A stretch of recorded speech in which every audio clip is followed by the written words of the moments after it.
అదే RTV app వార్తల్ని క్షణాల్లో చదివే అవకాశం ఉంటుంది. ఒక న్యూస్ పేపర్, ఒక టెలివిజన్ ఛానల్ మీ చేతుల్లో ఎప్పుడూ ఉంటాయి.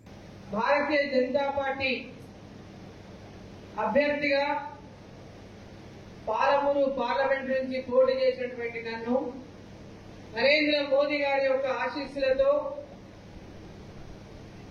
ఇక్కడ పోటీ చేసినటువంటి నన్ను మీ అందరూ కూడా నరేంద్ర మోదీ గారు మళ్లీ ప్రధానమంత్రి కావాలని, దేశంలో ప్రధానమంత్రి మళ్లీ మోదీ గారు ఉండాలని, ఈ దేశం యొక్క భద్రత, ఈ దేశం యొక్క రక్షణ, ఈ దేశం యొక్క అభివృద్ధి, ఈ దేశం యొక్క ఖ్యాతి నరేంద్ర మోదీ గారి వల్లనే మళ్లీ దేశానికి ప్రపంచంలోనే మళ్లీ భారతదేశం యొక్క కీర్తిని సాగడానికి ప్రతి ఒక్కరు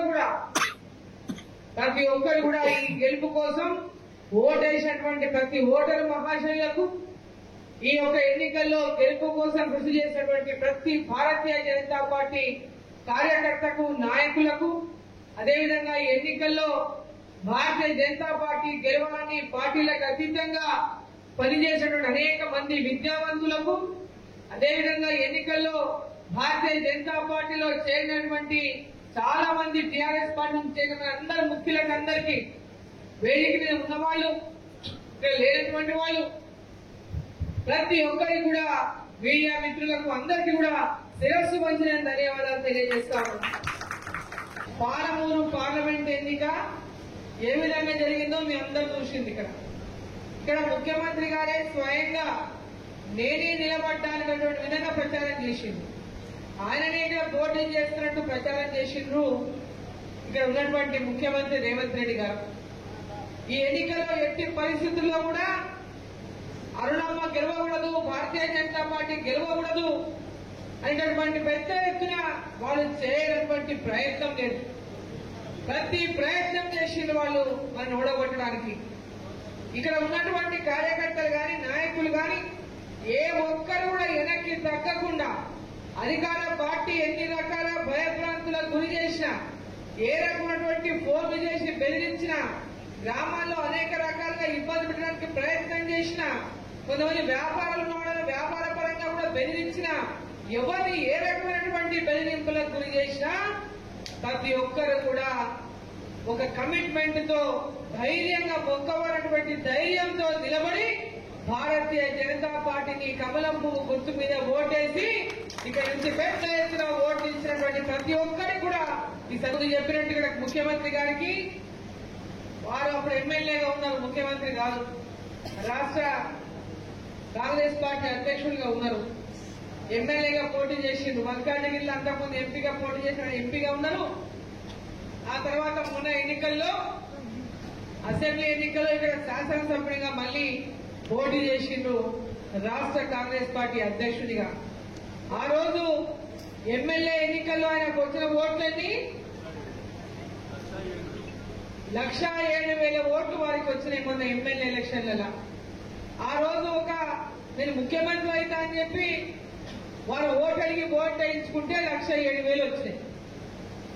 మొన్న ఎలక్షన్లలో, పార్లమెంట్ ఎలక్షన్ నాటికి ఇక్కడ రేవంత్ రెడ్డి గారు ముఖ్యమంత్రి ఇక్కడ ఓటు అడిగి, నేను ముఖ్యమంత్రిగా ఉన్నా, కొడంగల్ అభివృద్ధి కావాలి, అరుణమ్మ గెలిస్తే అభివృద్ధి కాదు, నేనుంటేనే అభివృద్ధి అవుతుంది, భారతీయ జనతా పార్టీ గెలిపిస్తే ఉపయోగం లేదనేటువంటి విధంగా ప్రజల్ని ఎన్నో రకాలుగా మభ్యపెట్టేటటువంటి ప్రయత్నం చేసింది. ఇక్కడ ముఖ్యమంత్రిని ఓడిస్తే, ముఖ్యమంత్రికి తక్కువ ఓట్లు వస్తే, ముఖ్యమంత్రి ఈరోజు మహబూబ్నగర్ పార్లమెంట్ ఓడిపోతే, ఆయన ఉన్నటువంటి పార్లమెంట్ ఓడిపోతే ఆయనకు గౌరవం తక్కువ అని చెప్పి ప్రతి ఒక్క చోట కూడా ప్రచారం చేసిండ్రు. నా గౌరవాన్ని తగ్గియకండి.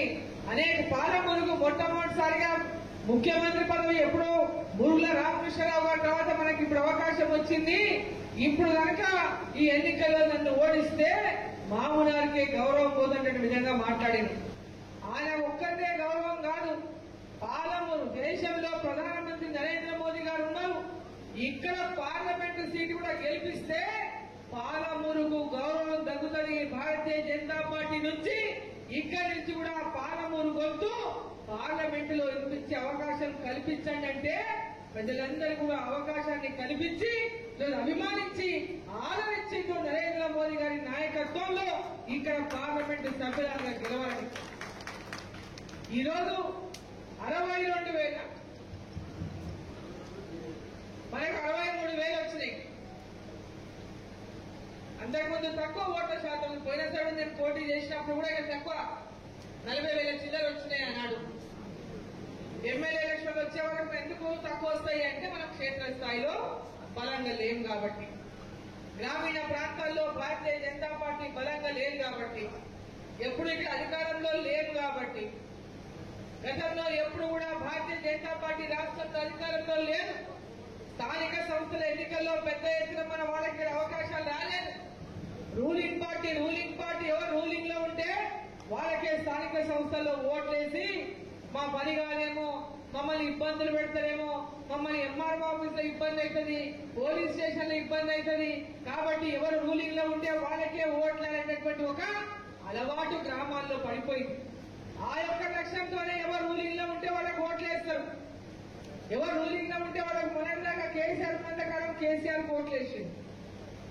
ఎప్పుడే కానీ ప్రజలు కోరుకోవాల్సింది బలమైనటువంటి ప్రతిపక్షాన్ని కోరుకోవాలి. గ్రామీణ ప్రాంతాల్లో మీకు పనులు జరగాలంటే కేంద్రంలో భారతీయ జనతా పార్టీ అధికారంలో ఉంది. ఇక్కడ పనులన్నీ గ్రామాల్లో జరగాలంటే రూలింగ్ పార్టీ కాంగ్రెస్ పార్టీని గట్టిగా ప్రశ్నించే గొంతు ఇక్కడ ఉండాల్సినటువంటి అవసరం ఉందని ప్రతి గ్రామీణ కార్యకర్త గుర్తించాల్సినటువంటి అవసరం ఉంది. స్థానిక సంస్థల్లో ఉన్నటువంటి అనేక సమస్యలు మీరు గొంతు విప్పితే తప్ప పరిష్కారం కావు. రూలింగ్ పార్టీ కాబట్టి వాళ్ళు చేసినా చేయకపోయినా మనం ఇట్లే భరిద్దాం, అడిగితే మనకు నష్టమవుతుంది, మనకు కష్టమవుతుంది అంటే గ్రామాలు ఎప్పుడు కూడా అభివృద్ధికి నోచుకోమని చెప్పి సందర్భాన్ని నేను తెలియజేస్తా ఉన్నా.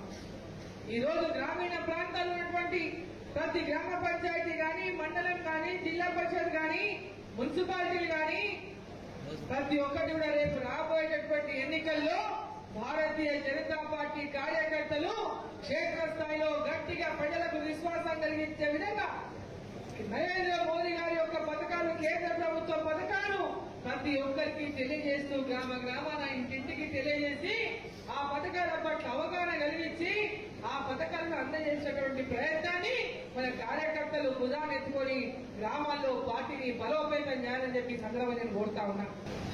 ప్రతి పథకం కేంద్ర ప్రభుత్వం ద్వారా వచ్చిన పథకాల ద్వారానే ఇలా గ్రామాల్లో అభివృద్ధి జరుగుతుంది, పట్టణంలో అభివృద్ధి జరుగుతుంది, రాష్ట్రంలో అభివృద్ధి జరుగుతుంది.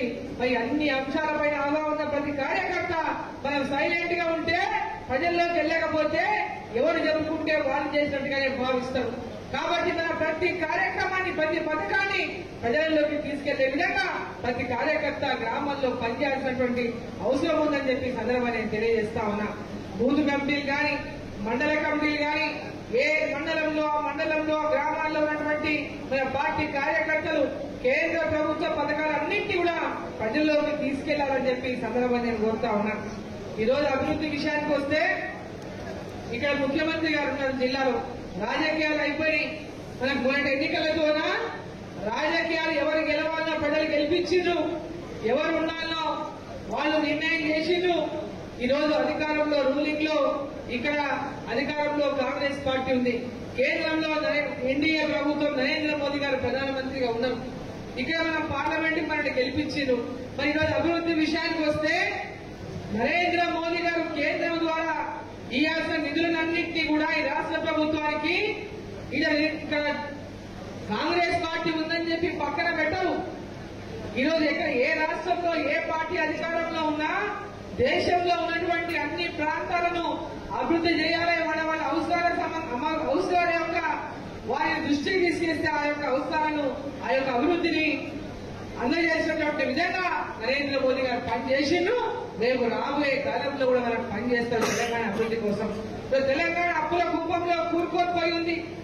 అప్పుల కూపంలో ఉన్న ఈ తెలంగాణకు నరేంద్ర మోదీ గారి ప్రభుత్వం సహకారం పూర్తి స్థాయిలో అవసరం ఉన్నదని చెప్పి సందర్భాన్ని నేను తెలియజేస్తా ఉన్నా.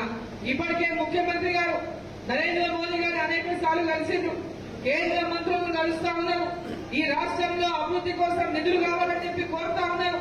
రోడ్లు కానీ, రైలు మార్గాలు కానీ, ఈరోజు నేషనల్ హైవేలు కానీ హైదరాబాద్ చుట్టూన్నటువంటి త్రిపులాన్ రోడ్లు గాని, ఇక్కడ కృష్ణా వికారాబాద్ రైలు గాని, ఇక్కడ పెద్ద ఎత్తున జరుగుతున్నటువంటి అనేక రకాల ఇయ్యబోయే ఇండ్లు గాని, ఈ రోజు ఇక్కడ ఏ అభివృద్ధి మున్సిపాలిటీలకు నిధులు గాని, గ్రామ పంచాయతీలకు నిధులు గాని, ఇట్లా చెప్పుకుంటూ పోతే ఎలాంటి అభివృద్ధి అయినా కేంద్ర ప్రభుత్వం నిధుల ద్వారానే ఈ అభివృద్ధి కూడా ముందుకు పోతుంది. ఆ ప్రభుత్వము ఈ ప్రభుత్వము కలిసి ముందుకు పయనిస్తేనే అభివృద్ధి సాధ్యమవుతుందని చెప్పి సందర్భంగా నేను తెలియజేస్తా ఉన్నా. ఆ లక్ష్యంతో ఈ రోజు ఇక్కడ ఉన్నటువంటి రాష్ట్ర ప్రభుత్వం రేవంత్ రెడ్డి గారు కూడా అదే లక్ష్యంతో ముందుకు పోవాలే గాని రాజకీయ కక్షలు అనేటివి ఏ మాత్రం కూడా సమంజసం కాదని చెప్పి సందర్భంగా నేను తెలియజేస్తా ఉన్నా. ప్రతి ఒక్కరికి ఇంకా చాలా ఉంది. మన ముందు అనేక సార్లు కలుసుకుంటాం, వస్తాం, ప్రతి మండలానికి కూడా వస్తాం. కొడంగల్ నియోజకవర్గానికి సంబంధించి ధన్యవాద సభ, కృతజ్ఞత సభ చెప్పడానికి మీ అందరినీ కలుసుకోవడానికి రావడం జరిగింది ఇవాళ. మరి యొక్క కృతజ్ఞత సభలో మేమందరినీ కూడా నేను కోరుతా ఉన్నా, ఈ ఎన్నికల్లో ప్రతి ఒక్కరు ఏ విధంగా కృషి చేసి భారతీయ జనతా పార్టీకి ప్రతి గ్రామంలో కమలం పువ్వు గుర్తుకు ఓట్లు పడినాయో దీన్ని ఇంకా పెంపొందించేటటువంటి విధంగా, ఇంకా పార్టీని బలోపేతం చేసి స్థానిక సంస్థల్లో కూడా విజయం సాధించే దిశగా మన పార్టీ కార్యకర్తలు, నాయకులు ముందుకు వెళ్ళాలని, దానికి పూర్తిగా నా యొక్క సంపూర్ణ సహకారాన్ని అందిస్తారని చెప్పి సందర్భంగా తెలియజేస్తా ఉన్నాను. ఓటేసిన ఓటరు మహాశైలకు, కార్యకర్తలకు మరోసారి నా యొక్క హృదయపూర్వకమైనటువంటి ధన్యవాదాలు, కృతజ్ఞతలు తెలియజేసుకుంటూ, సమయం చాలా అయింది, చాలా మంది కాబట్టి నేను మళ్ళా షాద్ నగర్ లో కూడా ఉంది, అక్కడ కూడా ఫోన్ల మీద ఫోన్లు కొడుతున్నారు. ఇక దయచేసి సన్మానం చేయాలనుకునే వాళ్ళకి ఎవ్వరు అన్యదా భావించొద్దు. రాజకీయ కక్షలు అనేటివి ఏ మాత్రం కూడా సమంజసం కాదని చెప్పి సందర్భంగా నేను తెలియజేస్తా ఉన్నా. ఇక్కడ మొన్న కొడంగల్లో కొన్ని గ్రామాల్లో కానీ, బూతుల్లో కానీ భారతీయ జనతా పార్టీకి ఓట్లు పడినాయి, భారతీయ జనతా పార్టీకి ఓట్లు వేసిందని ఆ గ్రామాల్లో ఉన్నటువంటి కార్యకర్తలను కానీ, నాయకులను కానీ ఇబ్బంది పెట్టేటటువంటి విషయంగా ఏ విధంగా అయితే కక్షపూరితమైనటువంటి కార్యక్రమాల కనుక కాంగ్రెస్ పార్టీ పూనుకుంటే ఎట్టి పరిస్థితి కూడా సహించేది లేదని చెప్పి ఈ సందర్భాన్ని తెలియజేస్తా ఉన్నా. రాజకీయాలు ఎన్నికల వరకే ఉండాలి, దాని తర్వాత అభివృద్ధి లక్ష్యంగా మనం పనిచేయాలి. ముఖ్యమంత్రి గారు కానీ, స్థానికంగా ఉన్నటువంటి ఎమ్మెల్యేలు కానీ, ఎంపీలు కానీ, ఎవరైనా కానీ ఆ ప్రాంతంలో ప్రజల యొక్క సమస్యల పరిష్కారం కోసం, ఆ ప్రాంతం యొక్క అభివృద్ధి కోసమే కృషి చేయాలని చెప్పి ఆ దిశగానే ఇక్కడ ఉన్నటువంటి ముఖ్యమంత్రి గారు కూడా ఆ దశలోనే మరి ప్రాంతానిలో ఎలాంటి కక్షపూరితమైన రాజకీయాలకు ఇక్కడ తావు లేకుండా ఇక్కడ పనిచేయాలని చెప్పి సందర్భంగా కోరుతున్నా. ప్రతి గ్రామం గురించి అభివృద్ధి కానీ, ప్రతి గ్రామాల్లో ఇళ్లు కానీ, ప్రతి గ్రామంలో రోడ్లు కానీ, తండాలు కావచ్చు, గ్రామాలు కావచ్చు. అదేవిధంగా ఈరోజు కృష్ణా వికారాబాద్ రైలు రాష్ట్ర ప్రభుత్వం ద్వారా వచ్చేది కాదు, అందరికీ తెలుసు. దాని నిధులంతా కూడా కేంద్ర ప్రభుత్వం ఇచ్చే నిధులు. కేంద్ర ప్రభుత్వం ఇప్పటికే సర్వే నిధులు కేటాయించింది, ఆ ప్రాజెక్టు కూడా నిధులు కేటాయించింది, ఎంత అవసరం కూడా పూర్తిగా కేటాయించడానికి సిద్ధంగా ఉంది. దాన్ని త్వరితగతిన పూర్తి చేసుకోవడానికి మా వంతు కూడా పూర్తి సహకారం కేంద్రం ద్వారా అందిస్తామని చెప్పి సందర్భంగా నేను తెలియజేస్తా ఉన్నా.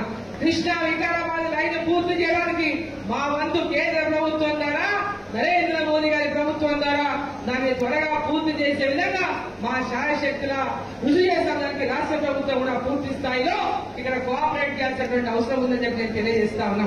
అదేవిధంగా ఇక్కడ రోడ్లు కానీ, రోడ్లు చాలా గ్రామాలకు రోడ్లు సరిగ్గా లేవు.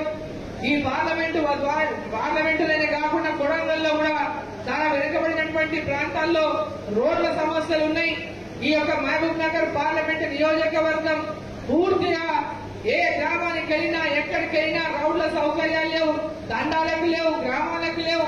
అనేకమైనటువంటి ఇబ్బందుల్లో ఇలా ప్రజలు రవాణా రోడ్డు సౌకర్యాలు సరిగ్గా లేక ఇబ్బందులు పడతా ఉన్నాం. మరి దానికి అన్నిటికీ కూడా మరి ఇక్కడ ఉన్నటువంటి అవసరాలను గుర్తించి ఆ రకమైనటువంటి రోడ్ల కోసం నిధులు కేటాయించి రాష్ట్ర ప్రభుత్వం ద్వారా రావాల్సిన రాష్ట్ర ప్రభుత్వం ద్వారా, కేంద్ర ప్రభుత్వం ద్వారా రావాల్సిన నిధులు కేంద్ర ప్రభుత్వం ద్వారా మరి రాబట్టుకొని ఈ ప్రాంతాన్ని అభివృద్ధి చేయాలని చెప్పి సందర్భంగా నేను కోరుతా ఉన్నా. ప్రతి ఒక్కరికి ఇంకా చాలా ఉంది. మన ముందు అనేక సార్లు కలుసుకుంటాం, వస్తాం, ప్రతి మండలానికి కూడా వస్తాం. కొడంగల్ నియోజకవర్గానికి సంబంధించి ధన్యవాద సభ, కృతజ్ఞత సభ చెప్పడానికి మీ అందరినీ కలుసుకోవడానికి ఇక్కడ రావడం జరిగింది ఇవాళ. మరిన్ని వీడియోస్ కోసం ఛానల్ ని సబ్స్క్రైబ్ చేయండి, లేటెస్ట్ అప్డేట్స్ కోసం వాట్సాప్ ఛానల్ ని ఫాలో చేయండి అండ్ లింక్ డిస్క్రిప్షన్ లో ఉంది.